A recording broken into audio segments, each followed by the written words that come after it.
If people don't make an effort to be in your life, don't try so hard to be in theirs. It's not worth it. Hi, I'm Melinda Van Fleet, and welcome to the Good Karma Success Coach podcast. I'm a success coach, speaker, and business consultant, and my husband Ryan and I were laid off at the same time 10 years ago. We moved to the Florida Keys without jobs, not knowing anyone, hardly any money, and we never even been here. But we made it, and now we're living our best lives. And all along on our journey, I've said that someday when we get our quote-unquote shit together, we will help others. And since then, we've both done a lot of self-work and built successful businesses. So that day is here, and one of my ways of paying it forward is through this podcast. Each week, my intent is to be relatable and bring you tactical tips, tools, share my learnings and stories that can help inspire or transform you wherever you are in your career or general life and make an impact.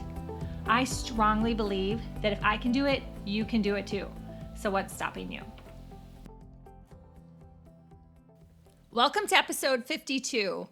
I was starting to think about this podcast and I pulled up Pinterest, and sometimes I just pull up Pinterest, see what fun quotes or bits of inspiration can help me think of anything, whether I'm posting on Instagram or writing.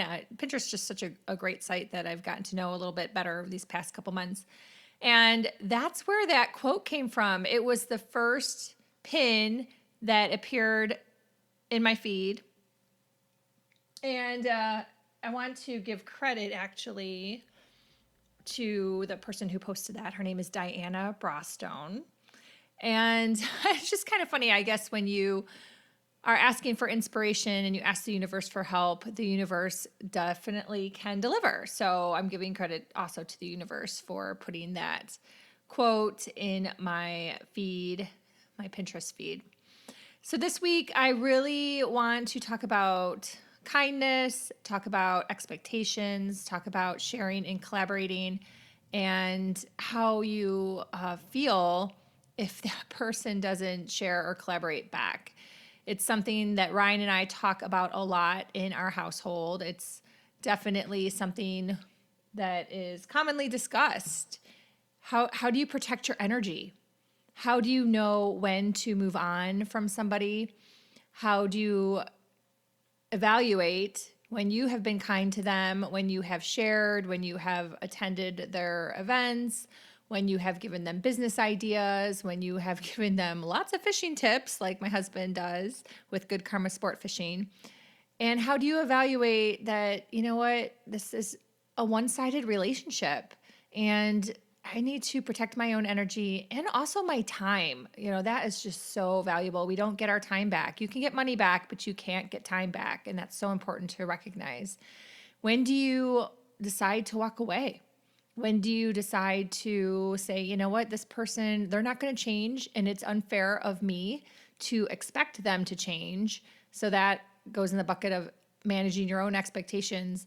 And when do you walk away? It's interesting. It's gray. Will you ever get it perfect? No.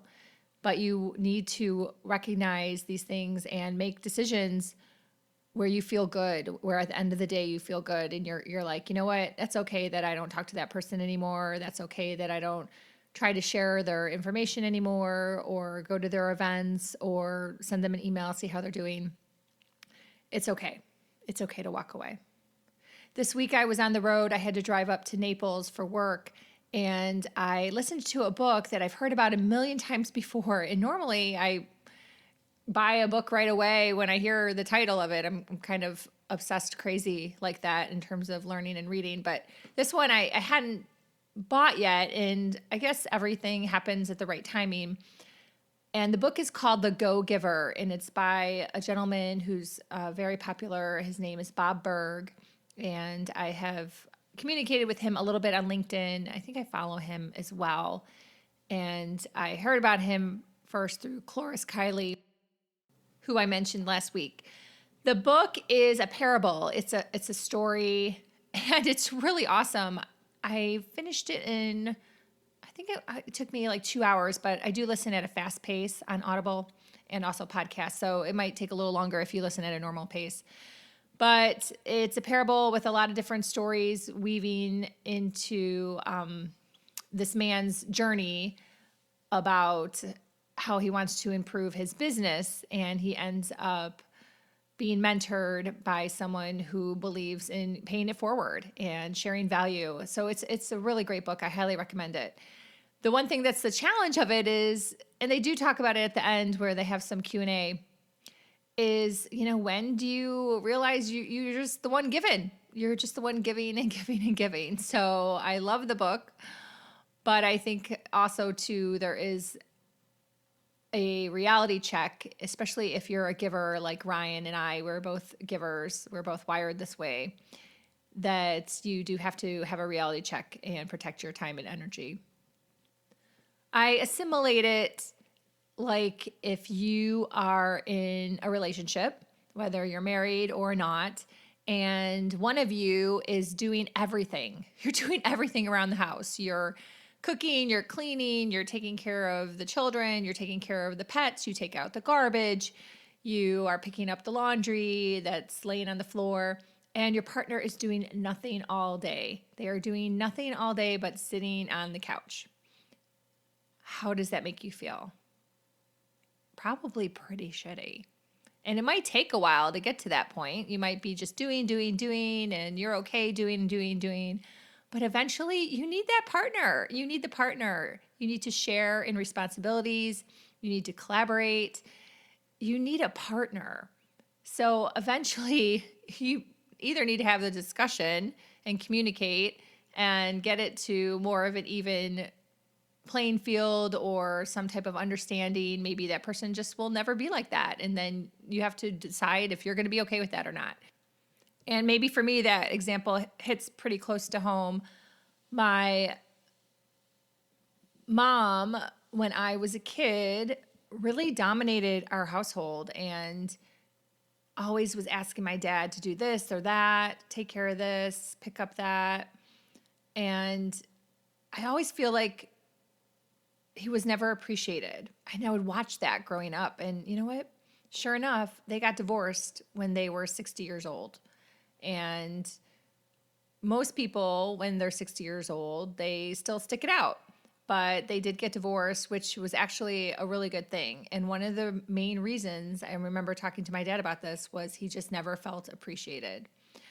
So you do have to be in a collaborative, sharing partnership with someone and be clear on that and have great communication and clear expectations on those relationships. My husband deals with this a lot with Good Karma Sport Fishing, and his audience, the majority of his audience is amazing and sends super nice emails and books charters, and he gets phone calls and DMs, and that's all fantastic.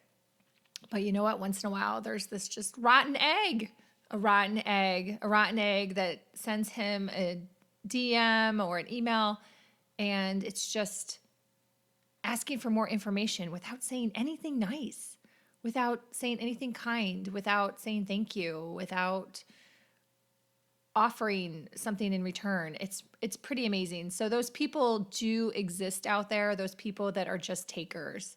And I think that's another reason why that book, The Go-Giver, is such a great book for anyone to read, because if you are one of those people that are just takers, maybe it'll help you to wake up and do a little better job of sharing and adding value, being appreciative, being receptive, and all those things that just kind of make you be a more well-rounded person.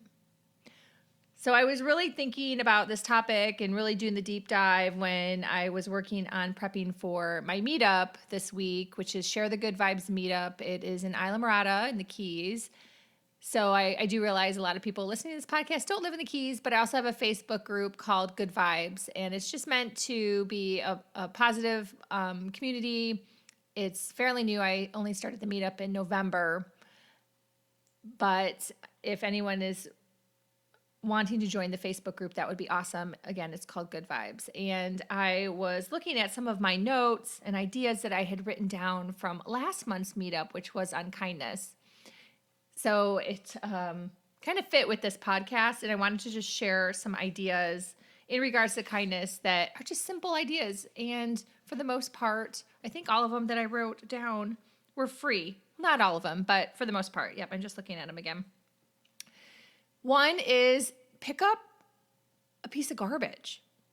I go for a walk every morning when I'm in the Keys, and I walk by this one restaurant, and sometimes there's just a cup laying there, and there's a garbage can, maybe 5 to 10 feet away, like super close. Pick up the cup and put it in the garbage. It's not that hard to do. If you're at the grocery store and you see something, pick it up. And that's just being kind.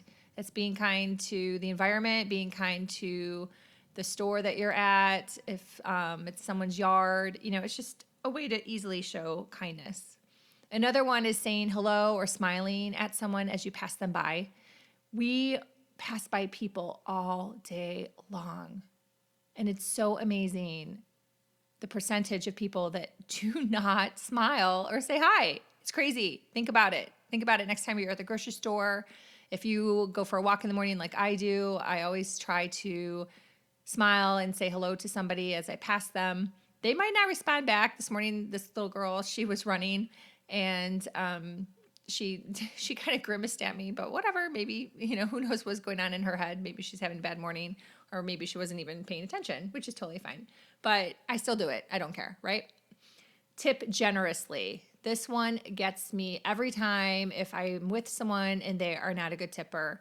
Even if the service is bad, in my opinion, there's just no excuse to purposely be a bad tipper. So I always tip generously. So does Ryan. So do the majority of my friends. I just think that's so important. Give something. Give a compliment. Give a flower. This is tip number 4. Give something. An item. If you have a book that you've read already and you wish to give a book to somebody, it might be something to help them with something they're struggling with. That's just an easy thing to do. Super, super easy. Tip number 5. Listen. Put down your phone. Take a few minutes and really listen to the other person. Don't give your opinion. Don't judge. If they want your opinion, of course. But a lot of times they don't want your opinion. Someone might just want to vent. Just listen. And you know what? Tip number 6, another freebie. Say thank you. Say thank you often. Also, say I love you or I appreciate you. Super, super easy. So these are 6 easy ways to share, give back, be kind, have positive energy. All of these things are just so easy. But the tip is you got to remember to do them. So instead of closing on a mantra this week, I challenge you to just think of something every day that you can do to be kind to somebody, to share value, to just be nice. Just be nice. How hard is it just to be nice? And if you think of something every day and do one little thing every day, if you could do even more, that's fantastic. But if just did one thing every day to be nice or kind to somebody, and then that would compound. What a great message you're sending to the universe. And hopefully you're just making someone smile and brightening their day, at least for a little bit. I think that would be really awesome. And then if someone is taking advantage of you and you're not feeling the love back and you've done your best and manage your own expectations, but let's say you've done that and you've communicated and you're still just not getting any value back, it's okay to walk away. It's okay to walk away and protect your own energy and protect your own time. So I hope you like this podcast. And as always, I would love to hear from you. I would love to hear any ideas, suggestions, something you got out of it. If you found value in it and wish to share it with a friend or family member, that is awesome as well. You can find me on Instagram or LinkedIn. My Instagram is Melinda_VanFleet.